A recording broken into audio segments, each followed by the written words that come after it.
उत्तर प्रदेश में 2024 के लोकसभा चुनाव के लिए सियासी ताना बाना बुना जाने लगा है।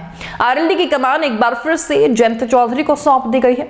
पश्चिम यूपी में बीजेपी को मात देने के लिए जयंत चौधरी नया सोशल इंजीनियरिंग का फॉर्मूला तैयार कर रहे हैं, लेकिन इस बार उनकी रणनीति बदली हुई नजर आ रही है। हाल ही में आरएलडी में किए बदलाव से साफ जाहिर होता है कि जयंत चौधरी मुस्लिम नेताओं को पार्टी के फ्रंट रो से जगह देने के बजाय बैकसीट पर बैठा रहे हैं। मुस्लिम नेताओं की जगह पर गुर्जर और दूसरे अन्य समाज के नेताओं को तवज्जो देकर जाति कॉम्बिनेशन बनाने का काम जयंत चौधरी कर रहे हैं। नमस्कार, देख रहे हैं आप न्यूज़ 18 और मैं हूं आपके साथ अंजलि मलिक।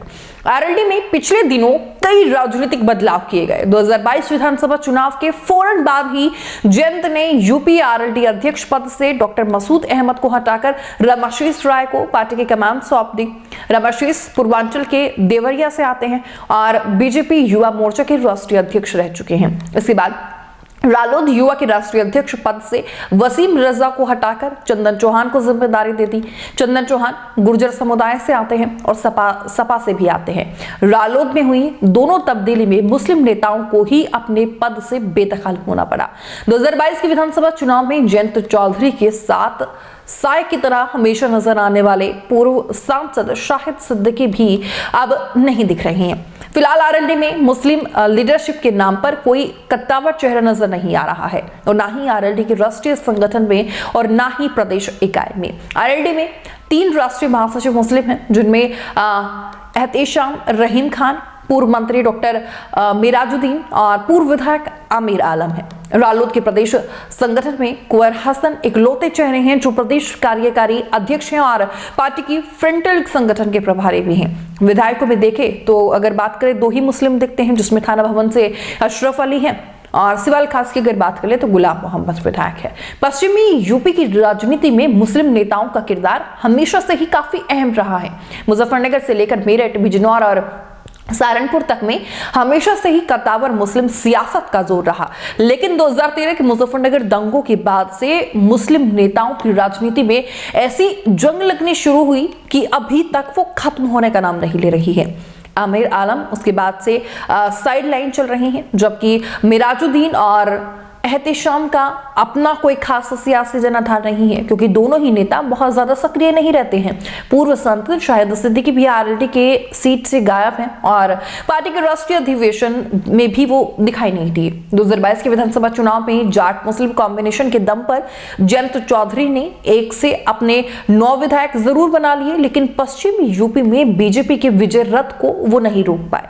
ऐसे में नई सोशल इंजीनियरिंग को बनाने में जुटे हुए हैं जयंत, जिसका लिटमस टेस्ट खतौली के उपचुनाव में काफी सफल रहा। जयंत ने खतौली में गुर्जर समुदाय के मदन भैया को टिकट देकर बीजेपी को मात देने में वो सफल रहे, जिसके बाद ही उन्होंने चंदन चौहान को पार्टी के युवा संगठन की कमान सौंप दी। इसके अलावा उन्होंने अपने विधायकों से दलित बहुल इलाके में अपनी विधायक निधि का 30% खर्च करने का भी निर्देश दे दिया है। इतना ही नहीं, दलित नेता चंद्रशेखर के साथ भी उनकी केमिस्ट्री काफी ज्यादा दिख रही है। काफी चर्चाओं में दोनों नेता हैं और जयंत चौधरी की रणनीति से एक बात साफ हो चुकी है कि वो 24 के लिए दलित गुर्जर समुदाय को जोड़ने पर काम कर रही हैं, क्योंकि उन्हें लगता है कि जाट और मुस्लिम उनका स्वाभाविक वोट बैंक है।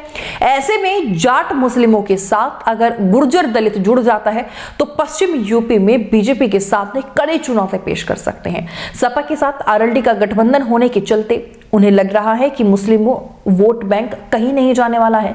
ऐसे में मुस्लिमों को तवज्जो देने के बजाय अगर गुर्जर और दूसरी जातियों को साथ देते हैं तो अपने खोए हुए राजनीतिक रुतबे को दोबारा से हासिल कर सकते हैं। पश्चिम यूपी की सियासत जाट मुस्लिम और दलित समुदाय के जाटव जाति के इर्द गिर्द सिमटी हुई नजर आती है। यूपी में भले ही 20% मुसलमान हो, लेकिन पश्चिमी यूपी में 30% से 40% के करीब मुसलमानों की संख्या है। आरएलडी का मुस्लिमों को नजरअंदाज करना राजनीतिक रूप से जयंत चौधरी को महंगा भी पड़ सकता है, क्योंकि पश्चिम यूपी का मुस्लिम सिर्फ वोट बैंक ही नहीं बल्कि प्रतिनिधित्व के लिए भी जद्दोजहद करता है। लेकिन बीजेपी को हराने वाला जो वोटिंग पैटर्न है उसे सपा और आरएलडी का हौसला बरकरार है। बता दें कि 2019 के लोकसभा चुनाव में विपक्ष को 16 सीटें मिली थी, उसमें से 7 सीटें पश्चिम यूपी की ही थी, जिनमें से 5 मुस्लिम थे।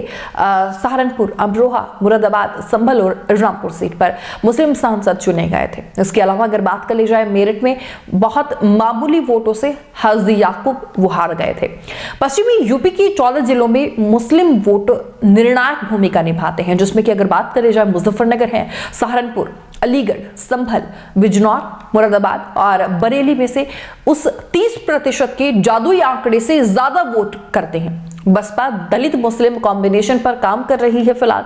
ऐसे में आरएलडी का मुस्लिमों पर बदली रणनीति कहीं जयंत चौधरी पर भारी न पड़ जाए। इस पर आपकी क्या राय है वो जरूर हमें कमेंट बॉक्स में बताइएगा। फिलहाल बस मेरे साथ इतना ही और तमाम खबरों के लिए ऐसे ही बने रहिए न्यूज़ 80 के साथ। नमस्कार।